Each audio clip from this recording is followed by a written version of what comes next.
Hello students, तो आपका हमारे चैनल एग्जाम मेंटर में स्वागत है बच्चों। तो बच्चों, हमने पिछली वीडियो में क्या पढ़ा? हमने पिछली वीडियो में कॉम्प्लेक्स एनालिसिस का इंट्रोडक्शन पढ़ा। आज हम इस वीडियो में बच्चों क्या पढ़ेंगे? आज हम इस वीडियो में इसकी polar form, exponential form, Cartesian form तो हमने पिछली वीडियो में पढ़ ली थी बच्चों। आज इस वीडियो में हम पोलर फॉर्म और एक्सपोनेंशियल फॉर्म, हम यूलर्स फॉर्मूला डिराइव करना सीखेंगे, ठीक है। और हम पढ़ेंगे इसके थोड़े बहुत क्वेश्चंस कॉम्प्लेक्स एनालिसिस के। तो बच्चों देखना, हमने पिछली वीडियो में क्या पढ़ा? हम कॉम्प्लेक्स एनालिसिस कर रहे हैं बच्चों। चैप्टर का नाम है अपना कॉम्प्लेक्स एनालिसिस। हमने पिछली वीडियो में कॉम्प्लेक्स एनालिसिस जब करा, मतलब जब जेड को, कॉम्प्लेक्स नंबर को सेम टू सेम कैसा मान के ट्रीट करा? वेक्टर। वेक्टर जैसे हम मानते थे, और उसके प्लेन को, जो कॉम्प्लेक्स प्लेन था, जो क्या था? कॉम्प्लेक्स प्लेन था, उसको बोला आर्गेंड प्लेन।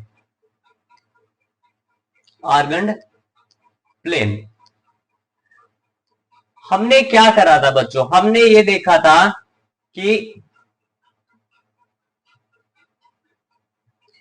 मान लो कोई कॉम्प्लेक्स नंबर है जेड, कोई भी कॉम्प्लेक्स नंबर क्या है? जेड है, जो कि हम क्या लिख सकते हैं? एक्स प्लस आयोटा वाई, या ये लिख सकते हैं Z is equal to A plus iota Y. जहां पे ये जो ए था, ये बच्चों क्या था? Real part. क्या था? Real part of complex number. और ये था बच्चों इमेजिनरी पार्ट, है ना। हमने ये चीज पढ़ी। तो हमने इसको क्या करा था? एक आर्गेंड प्लेन पे रिप्रेजेंट करा था। इस प्लेन को क्या बोलते हैं? जिसपे हम कॉम्प्लेक्स नंबर को रिप्रेजेंट करते हैं, इसको बोलते हैं आर्गेंड प्लेन। हमने कैसे करा? ये तो रियल एक्सिस थी, और ये क्या थी? Imaginary axis. बच्चों पिछली वीडियो देख लेना, उसमें मैंने क्या दिया हुआ है? इंट्रोडक्शन दिया हुआ है, ठीक है। तो हमने क्या करा कि जो ये कॉम्प्लेक्स नंबर था जेड, इसको क्या करा? आर्गेंड प्लेन पे रिप्रेजेंट करा था कुछ ऐसे। ये तो बच्चों जेड का मैग्नीट्यूड था।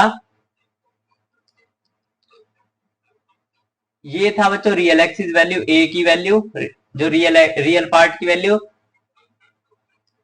और ये था बच्चों इमेजिनरी पार्ट की वैल्यू। क्या है इमेजिनरी पार्ट की वैल्यू? वाई, इस क्वेश्चन के अनुसार। और हमने क्या बताया? जेड का मैग्नीट्यूड बताया, वो किसके इक्वल आता था? इसमें तो एक्स स्क्र प्लस ए स्क्र प्लस है, ये यहाँ पे बच्चों मैंने यहाँ वाई स्क्र, ठीक है। ऐसे था बच्चों, इसका मैग्नीट्यूड ये था। और हमने इसका क्या निकाला था? Argument, tangent five. तो यहाँ पे क्या बन जाएगा? इमेजिनरी पार्ट बाय में real part, Y by A. Imaginary part number by में रियल नंबर। ये हमने बच्चों पिछले उसमें स्लाइड में प्रूफ कर चुके थे। आज हम इसकी क्या देखेंगे? इसको बोलते हैं बच्चों कार्टेशियन फॉर्म। क्या बोली जाती है? Cartesian form. आज हम बच्चों क्या पढ़ेंगे? पोलर फॉर्म के बारे में पढ़ेंगे। क्या पढ़ेंगे? पोलर फॉर्म के बारे में। पोलर फॉर्म देखना बच्चों, पोलर फॉर्म। बच्चों पोलर फॉर्म क्या होती है? आपने पढ़ी भी हुई होगी, जिसमें साइन टर्म वगैरह हो, साइन कोस, ठीक है। देखो जैसे कि आप ये देखना, आपने नहीं पढ़ी होगी तो फिर भी आ जाएगी आपको। ये क्या था बच्चों? Imaginary axis. ये क्या थी? Real axis. और हमने क्या करा था? एक कॉम्प्लेक्स नंबर को इस तरह रिप्रेजेंट कर दिया था। ये क्या है? Complex number. और ये जो एरो है, ये क्या है? कॉम्प्लेक्स नंबर का मैग्नीट्यूड। बच्चों अब मैं रियल एक्सिस पे इसके मैग्नीट्यूड की वैल्यू देखूं, तो ये क्या बन जाएगी? जेड कोस, ये एंगल क्या है? फाई। ये क्या बन गई? Z cos phi.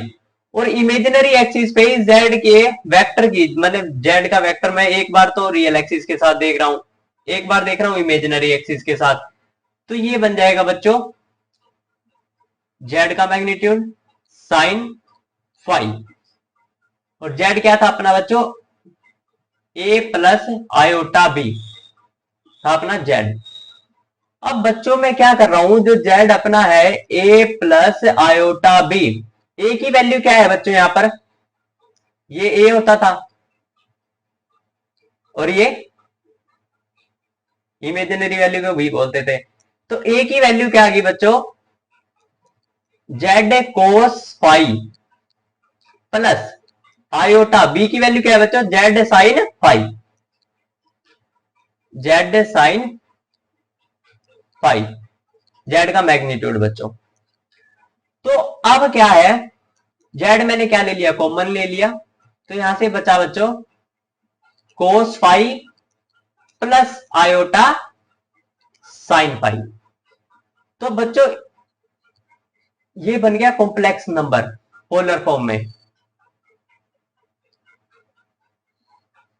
ये क्या बन गया, कॉम्प्लेक्स नंबर पोलर फॉर्म में। इसको बोलते हैं complex representation, complex number representation in polar form, polar form. बच्चों ये तो है नंबर, कॉम्प्लेक्स नंबर जो जेड है अपना, ये क्या चीज है, ये है बच्चों उसका मैग्नीट्यूड, मैग्नीट्यूड या जिसको बोलते हैं मॉडुलस, ठीक है।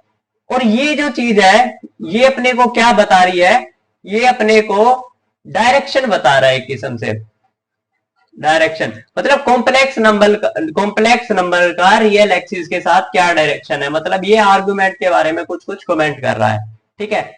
आर्ग्यूमेंट के बारे में ये अपने को थोड़ा थोड़ा बता रहा है, मतलब कि कॉम्प्लेक्स जो नंबर है वो रियल एक्सिस के साथ कितने एंगल पर है, ये अपने को ये बता रहा है जो फाई है, ठीक है। फाई क्या बता रहा है, कॉम्प्लेक्स एक्सिस जो ये फाई है ये किसके साथ है, रियल एक्सिस के साथ, कि एंगल एंगल बन रहा है किसके साथ, रियल एक्सिस के साथ, उसको बोलते हैं फाई, ठीक है। ये हमने पढ़ लिया बच्चों। जैसे कि मान लो आपसे कोई क्वेश्चन पूछ ले, क्वेश्चन क्या पूछ ले बच्चों, कि आपको क्या करना है, वन प्लस आयोटा, ठीक है, वन प्लस आयोटा, या ऐसे बोल दो one plus root three iota, ठीक है। इसको क्या कर दो, कॉम्प्लेक्स, ये जो किस में है, सिंपल जेड है, ये जेड दे रखा है, इसको आप रिप्रेजेंट कर दो पोलर फॉर्म में, किस में रिप्रेजेंट कर दो, पोलर फॉर्म में। पोलर फॉर्म क्या थी बच्चों अपनी, पोलर फॉर्म थी Z is equal to Z का magnitude cos phi plus iota sine phi, ये थी अपनी पोलर फॉर्म, ठीक है बच्चों। तो आपको सिंपल क्या करना है, सिंपल सबसे पहले क्या निकालने, इसका मैग्नीट्यूड, ये जेड है, जेड का मैग्नीट्यूड कैसे निकालते थे हम, ए स्क्वेयर माइनस बी स्क्वेयर, ए स्क्वेयर सॉरी ए स्क्वेयर प्लस बी स्क्वेयर। तो बच्चों जो रियल पार्ट था ये होता था ए, जो इमेजिनरी पार्ट था वो होता था बी, मतलब यहाँ पे ए क्या है, वन है, और बी आयोटा के साथ कौन सी टर्म है, रूट थ्री, तो वो क्या होगी बच्चों, बी। ये इमेजिनरी नंबर था, जो इमेजिनरी नंबर था, जो इमेजिनरी पार्ट के साथ जो नंबर था ये बी वो है, और ए क्या है, जो रियल नंबर है, ठीक है। अब यहां से मैग्नीट्यूड क्या आ गया, वन का स्क्वायर प्लस रूट थ्री का स्क्वायर का रूट, ठीक है। तो वन प्लस रूट थ्री कितना हो गया, फोर, फोर का रूट टू, ठीक है। अपने पास क्या आ गया, मैग्नीट्यूड आ गया बच्चों, क्या आ गया, मैग्नीट्यूड। ऐसे हम क्या निकाल सकते हैं, फाई, क्या निकाल सकते हैं, फाई। फाई कैसे निकालते थे बच्चों, टेंजेंट फाई याद होगा आपको, Y by A, imaginary Y में रियल, तो इमेजिनरी क्या है, रूट थ्री, वाई में वन। टेंजेंट की वैल्यू बच्चों, टेंजेंट की वैल्यू रूट थ्री कब होती है, जीरो, जीरो पे तो जीरो होती है, थर्टी पे क्या होती है, वन बाय में रूट थ्री, क्या होती है, वन बाय में रूट थ्री। 45 पे क्या होगी, वन, और 60 पे क्या होगी, रूट थ्री, 60, जेड की वैल्यू क्या होगी, 60। 60 को हम कैसे लिख सकते हैं बताओ, 60 में 180, तो 1 से 1 3, तो पाई बाय 3। तो अपने पास जो ये तो मैग्नीट्यूड तो 2 ही होगा, जो पाई है वो कितना आ गया, पाई बाय 3। 180 बाय में 3 को 60 तो लिख सकता हूं ना मैं, तो ये आ गया पाई बाय 3। 5 भी आ गया, और क्या आ गया अपने पास, मैग्नीट्यूड भी आ गया जेड का। तो जेड और फाई के मैग्नीट्यूड को यदि मैं इसमें रख दूं तो क्या होगा, 2 cos pi by 3 plus iota sine pi by 3। तो यहां से बच्चों क्या आ गया, 2 कोस पाई बाय 3 की वैल्यू क्या होती है, कोस पाई बाय 3 मतलब कोस 60 की वैल्यू, कोस 60 की वैल्यू क्या होगी बच्चों, √3/2 प्लस साइन 60 की वैल्यू क्या होती है बच्चों, सॉरी कोस 60 की वैल्यू होती है बच्चों 1/2, साइन 60 की वैल्यू √3/2। तो बच्चों ये आपका क्या आ गया, उत्तर आ गया। ठीक है, यहां से 2 से 2 काट दो, दोनों में क्या बन गया, 1 प्लस √3। ठीक है, ऐसे हम कॉम्प्लेक्स फॉर्म ऐसे बना सकते हैं बच्चों। तो अब क्या है, मतलब आपको वैल्यू रखनी हो, वैल्यू तो रखनी नहीं है तो वही नंबर बन जाएगा ना। तो आपको यहां तक ही सॉल्व करना था, कोस में इसकी वैल्यू रख देनी थी, cos pi by 3 plus iota sine pi by 3, आपका यहां तक ही उत्तर हो जाता। ठीक है, ये हमने क्या पढ़ ली बच्चों, कॉम्प्लेक्स पोलर फॉर्म की। ठीक है, complex representation in polar form. अब क्या पढ़ेंगे बच्चों हम, अब पढ़ेंगे बच्चों हम पढ़ेंगे बच्चों एक्सपोनेंशियल रिप्रेजेंटेशन। क्या, एक्सपोनेंशियल रिप्रेजेंटेशन। एक्सपोनेंशियल रिप्रेजेंटेशन को पढ़ने के लिए बच्चों आपको यूलर्स फॉर्मूला पता होना चाहिए, यूलर्स फॉर्मूला। यूलर फॉर्मूला बच्चों अपने को यह बताता है कि e की power iota phi is equal to होता है बच्चों cos phi plus iota sine phi. Next slide में हम इसको प्रूफ कर देंगे। अब बच्चों इससे पहले इसकी कॉम्प्लेक्स रिप्रेजेंटेशन देख लेते हैं। ठीक है, हमने क्या पाया, हमने ये पाया पोलर फॉर्म क्या थी अपनी, पोलर फॉर्म जो कॉम्प्लेक्स नंबर था जेड इज इक्वल था बच्चों जेड का modulus cos phi plus iota sine phi. तो इसको मैं क्या लिख सकता हूं, यूलर्स फॉर्मूला से, बाय यूलर्स फॉर्मूला से मैं लिख सकता हूं इसको, जेड का मॉडुलस क्या हो गया, ये ई की पावर आयोटा फाई। ये क्या बता रहा है बच्चों, ये बता रहा है अपने को मैग्नीट्यूड,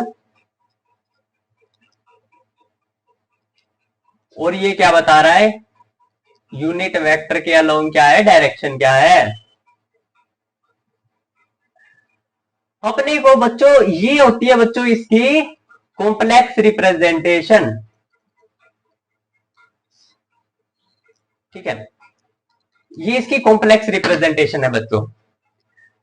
तो अपने को आगे इसकी क्या, कार्टेशियन रिप्रेजेंटेशन भी, पोलर रिप्रेजेंटेशन भी और कॉम्प्लेक्स रिप्रेजेंटेशन भी। अब कुछ बच्चों को ये नहीं पता होगा ये फॉर्मूला आया कहां से, ये फॉर्मूला आया कहां से। ये देख लो बच्चों, छोटा सा ही है इसकी डेरिवेशन। देखना बच्चों क्या था, ई की power iota phi is equal to क्या था बच्चों, cos phi plus iota sine phi. इसको प्रूफ करना, मान लीजिए इसको प्रूफ कैसे करेंगे हम जानते हैं बच्चों जो साइन थीटा होता है, जो साइन थीटा होता है उसकी एक्सपेंशन किसके द्वारा, टेलर सीरीज से, टेलर सीरीज से हम उसकी एक्सपेंशन जानते हैं। टेलर सीरीज से क्या होता है साइन, उसकी एक्सपेंशन थीटा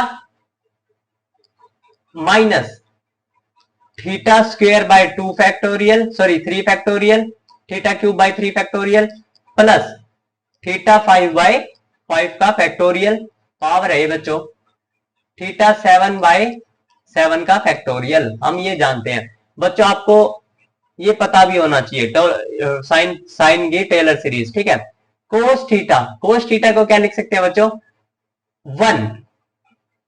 ठीक है, 1 minus theta square by 2 factorial plus theta 4 by 4 factorial minus theta 6 by 6 का फैक्टोरियल डैश डैश डैश।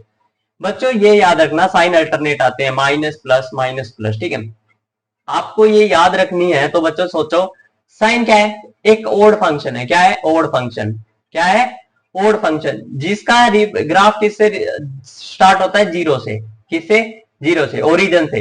तो मतलब ओरिजिन जीरो से स्टार्ट होगा, तो मान लो यहाँ पे ये स्टार्ट हुआ है जीरो से, थीटा थीटा बाय में 1 फैक्टोरियल, ठीक है, ठीक है, प्लस जीरो लगा लो, zero plus theta plus 1 factorial, ठीक है, ऐसे लगा लो।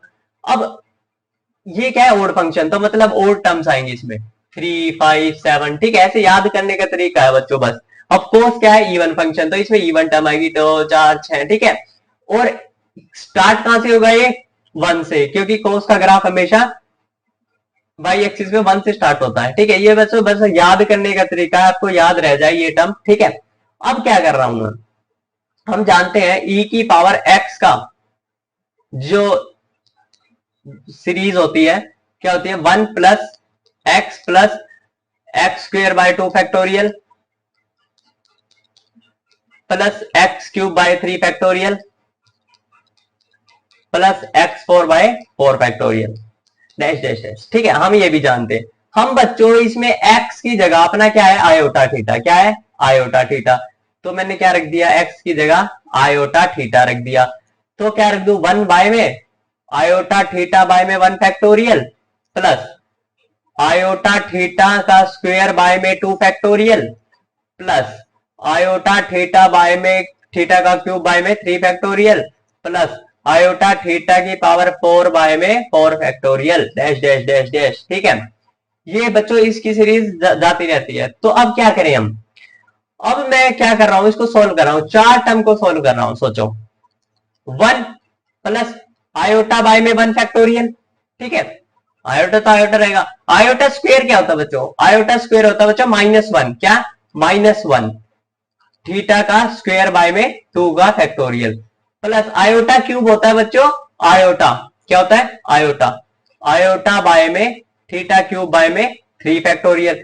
जो आयोटा 4 होता है बच्चों, ये मैंने आपको वैल्यू बता रखी है पिछली वीडियो में, आपको अच्छे से याद हो जाएंगी बच्चों। पिछली वीडियो पक्का देख के आना, तभी आपको ये लेक्चर समझ आएगा अच्छे से, बहुत ज्यादा। ऐसे इसमें कुछ खास बात नहीं है।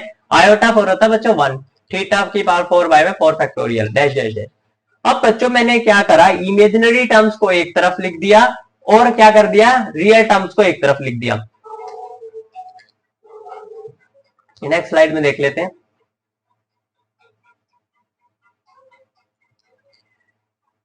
ई की पावर आयोटा थीटा था, मैंने क्या करा? रियल टर्म्स को तो एक तरफ लिख दिया और इमेजिनरी टर्म को एक तरफ। रियल टर्म में बच्चों क्या आ रहा है अपना? 1, आप पिछली स्लाइड में देख लेना क्या आ रहा था?